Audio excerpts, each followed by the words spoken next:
Hello everyone and welcome to a new video for Infinity Kingdom. This is Kincaid from 309, and in this video will be for the noobs who are struggling with developing their own castle.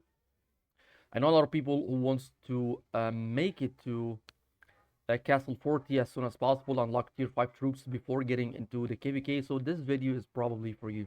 So I'm going to talk about some points that will help you a lot in developing your own castle, upgrading the buildings, and unlocking tier 5 troops as soon as possible. The first thing that I want to talk about is upgrading the resource buildings here to the maximum level that your castle is currently at. For example, my castle is level 40 and you can see all my quarry and farms at level 40.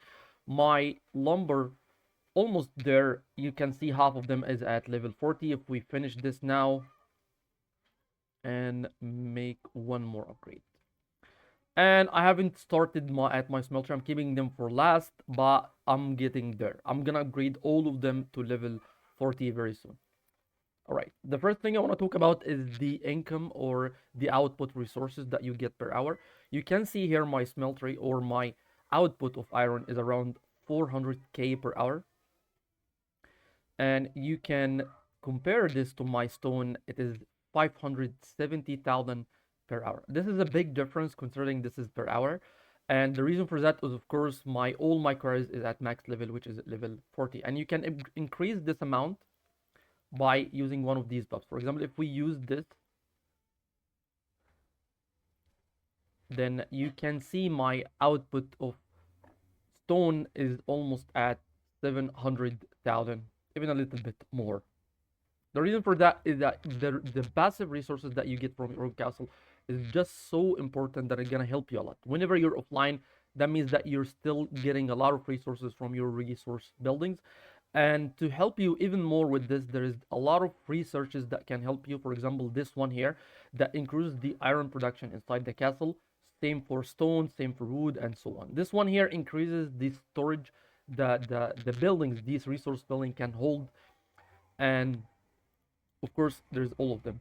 And the gold, of course, the gold is so important. There is no amount of gold is enough, especially in season 1 where you need to develop lots of immortals boosts and lots of dragons as well. And you can see I've got all my dwellings at max level, at level 40.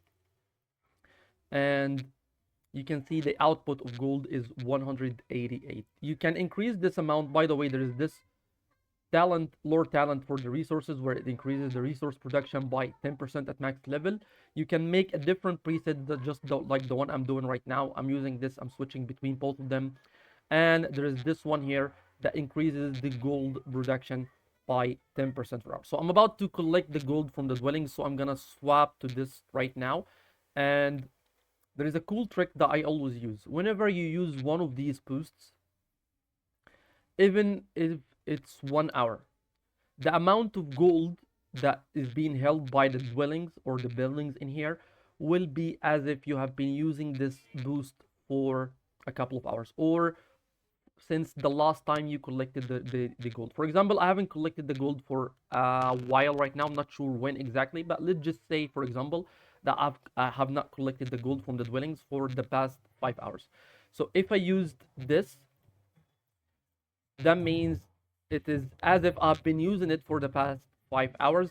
And of course, same for the lore talent, which increases the gold production by 10%. If we look at the output right now, it is 270,000. That means that, for example, for the past 5 hours, I've been having 270,000 gold per hour. Now let's collect it and see. It is 140. That means I've collected it less than an hour ago. Now that's actually a lot of gold. If we make the math, 140,000, and these are 6 buildings, that's 840,000 gold. That's a lot of gold actually, considering I'm not doing anything. It's just a passive income in my castle. And every time I collect the gold, just the gold, that I make sure that I use this buff here, because I'm struggling a lot of gold. You can see I have only less than 1 million gold, and I recently upgraded all my main immortals in the main march to boost 20, and I'm still struggling a lot with the dragon. Dragon is still at level 30, and it's the only dragon I'm working on so far. One last thing that's gonna help you a lot to develop your account faster is the load for your troops. For example, I recently unlocked tier 5 troops, and ever since I'm not really having a trouble with the march load because tier 5 troops are have a huge amount of load. However, this came out incorrectly, but anyway, you need to make sure that all your marches are above the last troop tile that you can collect. For example, I'm removing an immortal temporary right now because I'm using them at the ship. This is also something that you can do, but let's put in Cleo. And all my marches are above 4 million. Even this one here, you can see it's holding 3.5 and still 10 minutes to go.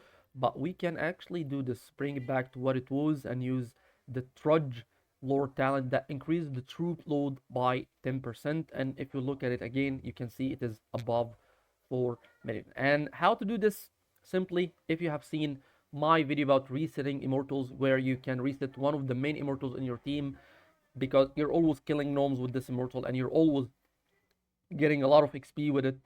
That means you will use the scrolls of XP that you get out of this immortal on the rest of the immortals on your second, third, and fourth teams. You can see that my second teams all above level 30 at least.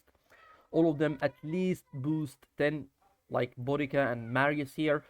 Just giving them enough troops to have load above 4 million, which is the highest resource tile that I can collect at. I can collect at level 7 resource tile, and the reserves or the amount of resources that I can collect there is 4 million. So I make sure to deplete the resource tile every time I send my troops for gathering. So this is where some tips and tricks to how to develop your accounts faster, how to collect resources faster. This is gonna make your life a lot easier. I know I have collected a lot of resources already. I've collected over 3 billion resources, but if you have a farm castle, this is gonna help you a lot. And the reason I started making this video is because of this knob here. You can see his prosperity is 28,000. And for those who don't know, the prosperity count on how high you have upgraded the buildings inside your castle. For example, you can see his castle 39, but his prosperity is at 28,000. That means he didn't upgrade, he didn't even bother to upgrade the resource buildings inside his castle. You can see Killer Panda, way less castle level than him. It is only at 35. However, her prosperity is at 37. My castle is at 42 because I still did not unlock all or upgrade all the buildings to the max level. However, Delby, you can see here at 43,600, which is the max prosperity that you can get at season 1. Anyway, this is everything I wanted to talk about. Thank you so much for watching. Don't forget to subscribe to the channel and have a wonderful day.